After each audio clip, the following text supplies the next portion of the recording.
ധന്യ കോൺഗ്രസിൻ്റെ പ്രമുഖനായ നേതാവാണ് ഡി കെ ശിവകുമാർ. കാരണം അമിത്ഷാ എന്ന് പറയുന്ന ഒരു ചാണക്യ തന്ത്രജ്ഞൻ ബി ജെ പിക്ക് ഉണ്ടെങ്കിൽ കോൺഗ്രസിൻ്റെ അതുപോലെയുള്ള ഒരു ചാണക്യനാണ് ഈ പറയുന്ന ഡി കെ ശിവകുമാർ എന്നാണ് വെപ്പ്. അദ്ദേഹം അത്തരത്തിലൊരു ബുദ്ധിപൂർവമായ നീക്കങ്ങളിലൂടെ പല സമയത്തും എം എൽ എമാരെ മാറ്റുന്നു, എം എൽ എമാരെ ഒളിപ്പിക്കുന്ന കാര്യങ്ങളിൽ, മറ്റ് സംസ്ഥാനങ്ങളിൽ നടക്കുന്ന ഈ ഓപ്പറേഷൻ ലോട്ടസ് പോലുള്ള കാര്യങ്ങളിലൊക്കെ ഇടപെടുന്ന ഒരാൾ കൂടിയാണ്. പക്ഷേ ഗതികേട് കൊണ്ട് എന്തോ എനിക്കറിയില്ല, ഈ പറയുന്ന പോലെ കോൺഗ്രസിൻ്റെ ദേശീയ പ്രസിഡന്റ് ആര് എന്ന ഒരു ചോദ്യം വന്നപ്പോൾ ഡി കെ ശിവകുമാറിൻ്റെ പേര് വന്നിരുന്നു. പക്ഷേ ഒരിക്കലും നന്നാവണമെന്ന് ആഗ്രഹമില്ലാത്ത കോൺഗ്രസ് അദ്ദേഹത്തെ അടുപ്പിച്ചില്ല എന്നുള്ളതൊരു യാഥാർത്ഥ്യവുമാണ്. ഇപ്പോൾ കുംഭമേളയിലേക്ക് ഈ ഡി കെ ശിവകുമാർ എത്തിയിരിക്കുന്നു.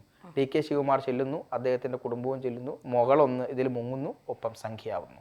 വേറൊന്ന്, ഡി കെ ശിവകുമാറിന്റെ മകൾ സംഖ്യയായി അല്ലേ? തീർച്ചയായിട്ടും അങ്ങനെ തന്നെ പറയേണ്ടി വരും. കോൺഗ്രസിന്റെ നേതാവ് ഉപമുഖ്യമന്ത്രി, കർണാടക ഉപമുഖ്യമന്ത്രിയുമായ ഡി കെ ശിവകുമാർ കുംഭമേളയിലെത്തി. കുടുംബാംഗങ്ങളോടൊപ്പമാണ് എത്തിയത്. അദ്ദേഹത്തിന്റെ മകൾ Aishwarya D K S Hegde എന്നാണ് മകളുടെ പേര്. Aishwarya D K S Hegde എന്നാണ് മകളുടെ പേര്. മകളെ ഒപ്പക്കൂട്ടിയാണ് ഡി കെ ശിവകുമാർ ഗംഗയിലെത്തിയത്. ഇപ്പോൾ നേരത്തെ ഒരു ടോക്കിൽ പാർത്ഥൻ പറഞ്ഞതുപോലെ ഗാർഗെ ചോദിച്ചു, ഗംഗയിൽ മുങ്ങിക്കുളിച്ചാൽ ഇന്ത്യയുടെ ദാരിദ്ര്യം മാറുമോ എന്നുള്ളത്. എന്തായാലും കോൺഗ്രസിലെ നേതാക്കളെല്ലാം വന്നു. കഴിഞ്ഞ തവണ കുംഭമേള നടന്നപ്പോൾ പ്രിയങ്ക ഗാന്ധി പോയി മുങ്ങിക്കുളിച്ചു. പ്രിയങ്ക മുങ്ങി എണീച്ചപ്പോൾ ഇന്ത്യയിലെ ദാരിദ്ര്യം തീർന്നു എന്നുള്ളത് പ്രിയങ്കയോട് സമയവും സൗകര്യം കിട്ടുമ്പോൾ ഇടയ്ക്ക് അടുക്കളയിൽ കയറി പാചകം ചെയ്ത് പ്രിയങ്കയ്ക്ക് ഇഷ്ടമുള്ളതൊക്കെ കൊടുക്കുന്ന സമയത്ത് ഗാർഗെ ഒന്ന് ചോദിച്ചാൽ നന്നായിരിക്കും. ഇന്ത്യയിലെ ദാരിദ്ര്യം മാറിയോ, നിങ്ങൾ മുങ്ങി കുളിക്കാൻ പോയിട്ട് നിങ്ങളുടെ എങ്കിലും പട്ടിണി മാറിയോ എന്നുള്ളത് ഒന്ന് ചോദിച്ചാൽ നന്നായിരിക്കും. അത് കഴിഞ്ഞിട്ട് എനിക്ക് തോന്നുന്നു അഖിലേഷ് യാദവ്, പ്രതിപക്ഷ നേതാവ് അഖിലേഷ് യാദവ് വന്ന് മുങ്ങി കുളിച്ചിട്ട് പോയി. അത്യാവശ്യം നമ്മൾ അറിയപ്പെടുന്ന നേതാക്കൾ, ഒരുപാട് നമുക്ക് അറിഞ്ഞുകൂടാത്ത സന്യാസിമാർ, ഒരുപാട് പെൺകുട്ടികൾ, ഒരുപാട് സ്ത്രീകൾ, ഒരുപാട് അമ്മമാർ, നിരവധി പേർ കേരളത്തിൽ നിന്ന് ഒരുപാട് പേരെത്തി. ഇപ്പോൾ ജയസൂര്യ സിനിമയിലെ നായകൻ, നമ്മുടെ മലയാളത്തിന്റെ പ്രിയപ്പെട്ട നായകൻ ജയസൂര്യ കുടുംബസമേതം കുംഭമേളയിലെത്തി.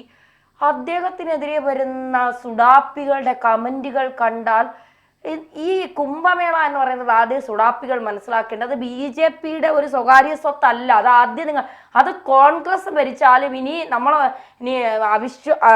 എന്താ പറയുക, ഒരു അത്ഭുതം സംഭവിച്ച് ഇന്ത്യ ഭരിക്കുന്നത് CPM അല്ല, അത്ഭുതമാണ്, ഒരു മാജിക്കോ അത്ഭുതമോ സംഭവിച്ച് ഇന്ത്യ CPM ഭരിച്ചാലും കുംഭമേള നടക്കും.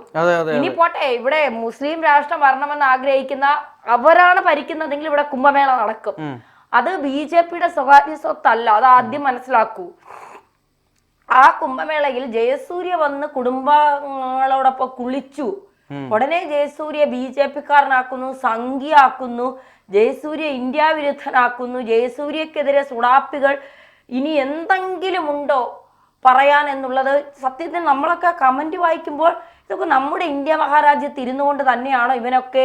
ഇന്ത്യ എന്ന് പറയുന്ന ഒരു ജനാധിപത്യ രാജ്യമാണ്. ആർക്കും എവിടെയും എപ്പോൾ വേണമെങ്കിലും നിയമപരമായി എന്നാണ് ഞാൻ പറയുന്നത്, തോന്നിവാസത്തോടെയല്ല, സഞ്ചരിക്കാനും പ്രവർത്തിക്കാനും ഉള്ള അനുമതിയുള്ള ഒരു രാജ്യത്ത് ഇത്രത്തോളം ഒരു മോശപ്പെട്ട കാര്യങ്ങൾ ഒരു മനുഷ്യനെ കുറിച്ച് പറയുന്നത് എത്രത്തോളം നമ്മൾ കേട്ടോണ്ട് നിൽക്കുമെന്നുള്ളതാണ്. അപ്പൊ സ്വാഭാവികമായിട്ട് ഒരു ഹിന്ദു എന്ന് പറയുമ്പോൾ ഈ സുഡാപ്പികൾ പറയുന്നത് കേട്ട് മറ്റ് ഹിന്ദുക്കൾക്ക് ചോര തിളയ്ക്കും. സ്വാഭാവികമായിട്ടൊരു മതസ്പർദ്ധ വളരാനൊക്കെ ഇത് മതി. അല്ല, വേറൊരു കാര്യമുണ്ട്. BJPയെ അല്ലാത്ത, BJPയോട് താല്പര്യമേ ഇല്ലാത്ത യഥാർത്ഥ ഒരു വിശ്വാസിയായി നിൽക്കുന്ന ഒരാളെന്ന് വിചാരിച്ചോ, അയാൾ പോലും BJP ആവും. ഇപ്പൊ ഡി കെ ശിവകുമാറിന്റെ മകൾ, ശിവകുമാറിന്റെ രാഷ്ട്രീയ പാർട്ടി ആയിരിക്കുമല്ലോ ആ കുടുംബാംഗങ്ങൾക്കുമുള്ളത്. അപ്പോൾ ആ ശിവകുമാറിന്റെ മകൾ കുംഭമേളയിൽ കുളിക്കുന്നത് വരെ കോൺഗ്രസ്സുകാരി, മുങ്ങിക്കുളിച്ച് എഴുന്നേൽക്കുമ്പോൾ BJPക്കാരി. ഇനി നാളെ ഡി കെ ശിവകുമാറിനെ BJPക്കാരാക്കുമോ? എനിക്ക് തോന്നുന്നു ഖാർഗെക്കുള്ള മറുപടി BJPക്കാരല്ല കൊടുത്തത്, ഡി കെ ശിവകുമാർ മകളുമാണ് കൊടുത്തത്. ഖാർഗെ ചോദിച്ചു, നിങ്ങൾ ഗംഗയിൽ കുളിച്ചാൽ പട്ടിണി മാറുമോ? പട്ടിണിയല്ല, പലതും മാറുമെന്ന് ഡി കെ ശിവകുമാറും മകളും കാണിച്ചു കൊടുക്കുകയാണ് ഖാർഗെക്ക്. പോയി പണി നോക്കി കോൺഗ്രസിനെ ജയിപ്പിക്കാനുള്ള വഴി നോക്ക്, അല്ലാതെ എന്തെങ്കിലും വായിത്തോന്നുന്ന മണ്ടത്തരം വിളിച്ചു പറഞ്ഞ് പാർട്ടി ഇല്ലാതാക്കിക്കൊണ്ട് നിൽക്കാതെ പണിയെടുക്കണോ എന്നാണ് ഡി കെ ശിവകുമാർ കാണിച്ചു കൊടുക്കുന്നത്. ഇതുപോലെ തന്നെയാണ് പലരും. ഇപ്പോൾ വിജയ് ദേവരകൊണ്ട എന്ന് പറയുന്ന ഒരു സൂപ്പർ നായകൻ, അദ്ദേഹവും അദ്ദേഹത്തിന്റെ അമ്മയും വന്ന് സ്നാനം ചെയ്തു, ഗംഗയിൽ കുളിച്ചു മടങ്ങി എന്നുള്ള വാർത്തകൾ പുറത്തു തമന്ന ഭാട്ടിയ പല മുസ്ലിം വിഭാഗത്തിലുള്ള പല ആളുകളും പാകിസ്ഥാനിൽ നിന്ന് ഹിന്ദുക്കൾ വർഷങ്ങളോളം ചിതാഭസ്മം കാത്ത് സൂക്ഷിച്ചു വെച്ചിട്ട് അവർ അവിടെ നിന്ന് കുംഭമേളയിൽ വന്നാണ് ഗംഗയിൽ വന്ന് ചിതാഭസ്മം ഒഴുക്കുന്നത്. സ്റ്റീവ് ജോബ്സിന്റെ ഭാര്യ എവിടെ എത്തി? അത് അവര് പേര് വരെ മാറ്റിയില്ലേ, കമല എന്ന പേര് സ്വീകരിച്ചു അവര്. അപ്പൊ എത്ര ആളുകളാണ് ഇവിടെ. പ്രശ്നം എന്താണ്? സന്യാസിമാർ തുണിയിടുന്നില്ല എന്നുള്ളതാണ്. ഒരു മൊബൈലിന്റെ അകത്തിരുന്നു കൊണ്ട് പിന്നെ എന്താ പറയുക, സ്ത്രീയുടെ നഗ്ന ശരീരം ആസ്വദിച്ച് അതിലൂടെ എന്താ പറയുക, അതെ, അത് അനുഭവിക്കുന്നവന്മാർക്ക് ഒരു പ്രശ്നവുമില്ല. ഈ സന്യാസിമാർ അവർ ജീവിക്കുന്നതേ അതിനാണ്. ലൈംഗിക സുഖങ്ങളെല്ലാം മാറ്റിവെച്ചുകൊണ്ട് ലൗകികമായ ജീവിതത്തിലേക്ക് കടക്കുന്ന സന്യാസിമാർക്ക് തുണിയിട്ടാൽ എന്ത്, തുണിയിട്ടില്ലെങ്കിൽ എന്താ, അവരെ ആ ഒരു രീതിയിലാണ് അവരുടെ ജീവിത രീതി എന്ന് പറയുന്നത്. ഇത് കഴിഞ്ഞതിന് ശേഷം നമ്മൾ എവിടെയെങ്കിലും ഈ സന്യാസിമാരെ കാണുന്നുണ്ടോ? ഇവർ തുണി അഴിച്ചിട്ട് റോഡിലൂടെ നടക്കുന്നത് അവർക്ക് അവരുടേതായ ഒരു രീതിയുണ്ട്, ജീവിത പശ്ചാത്തലമുണ്ട്, ജീവിത രീതിയുണ്ട്. ആ രീതിയിലൂടെ മാന്യമായി അവരുടെ കാര്യം നോക്കി സഞ്ചരിച്ച് ജീവിച്ചു പോകുന്നവരാണ് അവരൊക്കെ. അവരെ അഭിമാനിക്കുന്നു, എന്തും പറയാം എന്നുള്ള രീതിയിലേക്ക് മാറി. നമ്മളും ഇതിനെ ന്യായീകരിച്ച് പറഞ്ഞാൽ നമ്മളെയും സംഖ്യയാക്കും. നിന്നെ കണ്ടാൽ അറിയാം നീ സംഖ്യയാണെന്ന്.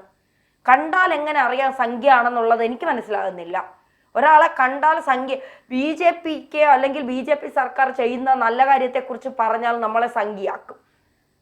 താഴെ വരുന്ന കമന്റുകളാണ് നിന്നെ കണ്ടാൽ അറിയാം നീ സംഖ്യയാണെന്ന്. ഈ കണ്ടാൽ അറിയാവുന്നതിന്റെ ഈ സംഖ്യയെ കണ്ടാൽ അറിയാവുന്നതിന്റെ മാനദണ്ഡങ്ങളൊന്ന് പറഞ്ഞു തന്നാൽ നന്നായിരിക്കും. അല്ല, ഇതിൽ വേറൊരു കാര്യം കൂടെ ഉണ്ട്. അതായത് കേരളത്തിൽ നിന്നാണ് ഇത്രയധികം ഈ സൈബർ ട്രോളുകളും സൈബർ ആക്രമണങ്ങളും ഇത്തരം ആളുകൾക്കെതിരെ പോകുന്നത് എന്നാണ് നമ്മൾ മനസ്സിലാക്കേണ്ടത്.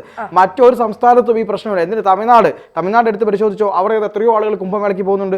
അവിടെ ഒരു രാഷ്ട്രീയ പാർട്ടിക്കാരും ഒരാളുകളും അവരെ ട്രോളുന്നില്ല, അവരെ ആക്രമിക്കുന്നില്ല, അവരെ സൈബർ ഈ പറയുന്ന പോലെ അധിക്ഷേപം നടത്തുന്നില്ല. കേരളത്തിൽ മാത്രമാണ് ഇത് നിലനിൽക്കുന്നത്.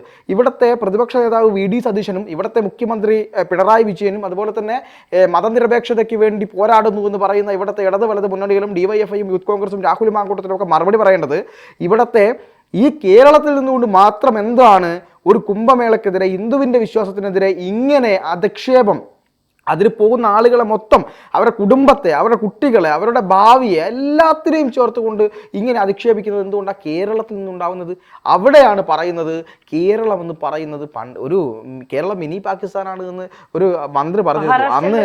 അന്ന് വലിയ വാഗ്വാദം ഉയർത്തി ഹാഷ്മി, 24-ലെ ഹാഷ്മിയൊക്കെ വലിയ വായിൽ വർത്താനം പറഞ്ഞു. പക്ഷെ അന്ന് അതിനെ എതിർത്ത ഒരാളാണ് ഞാൻ. അങ്ങനെ ഒരു മിനി പാകിസ്ഥാനാണ് എന്ന് പറയുന്നത് ശരിയല്ല എന്ന് പറയുന്ന ആളാണ്, ഇപ്പോഴും പറയുന്ന ആളാണ്. പക്ഷേ വീണ്ടും അത് ആവർത്തിക്കേണ്ടിയിരിക്കുന്നു. കാരണം കേരളത്തിലെ സുഡാപ്പി കുഞ്ഞുങ്ങൾക്ക് ഹിന്ദുക്കളുടെ ആചാരമെന്ന് പറയുന്നത്, ഹിന്ദുക്കളുടെ വിശ്വാസമെന്ന് പറയുന്നതിനെ ഒരു തരത്തിലും കണ്ണെടുത്താൽ കണ്ടുകൂടാ. ശബരിമലയ്ക്ക് പോകുന്നവൻ സംഘി, തിരുപ്പതിയിൽ പോകുന്ന ആൾ സംഘി, ഈ പറയുന്ന പോലെ പഴനിക്ക് പോകുന്ന ആൾ സംഘി, കുംഭമേളയ്ക്ക് പോകുന്ന ആൾ സംഘി, ഇനി അതുപോലെ നേപ്പാൾ ഹിമാലയത്തിൽ ഒരു